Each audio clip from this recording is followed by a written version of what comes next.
ইসরায়েলের দখলকৃত জেরুজালেমের বিভিন্ন অংশে দাবানল ছড়িয়ে পড়েছে। এই ঘটনায় এরই মধ্যে স্থানীয়দের সরিয়ে নেওয়ার পাশাপাশি একটি প্রধান মহাসড়ক বন্ধ করে দেওয়া হয়েছে। আগুন নেভাতে আন্তর্জাতিক সহায়তার আবেদন জানিয়েছে ইসরায়েল।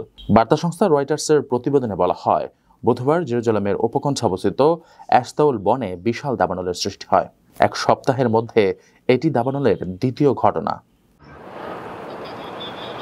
সোশ্যাল মিডিয়ায় ছড়িয়ে পড়া ভিডিওতে দেখা গেছে জেরুজালেম থেকে তেল আবিব পর্যন্ত প্রধান মহাসড়কে আগুন জ্বলছে এবং আশেপাশের পাহাড়ের চূড়ায় ধোঁয়ার কুণ্ডলি উঠছে।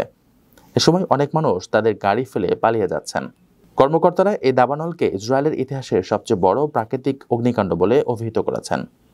নেভাতে হিমশিম খাচ্ছে ইসরায়েলের কর্মকর্তারা। এরই মধ্যে কয়েকটি দেশের কাছে সাহায্যের আবেদন জানিয়েছে। দেশটির প্রধানমন্ত্রী বেনিয়ামিন নেতানিয়াহু জানিয়েছেন, দাবানলের আগুন নেভাতে ইতালি এবং ক্রোয়েশিয়া 3টি অগ্নি নির্বাপক বিমান পাঠানোর আশ্বাস দিয়েছে। শিগগিরই সেগুলো ইসরায়েলে পৌঁছবে বলে আশা করা হচ্ছে। ইসরায়েলের পুলিশ জানিয়েছে 3টি সম্প্রদায়ের লোকজনকে নিরাপদে সরিয়ে দেওয়া হয়েছে। দাবানলের ঘটনায় কমপক্ষে 13 জন আহত হয়েছে।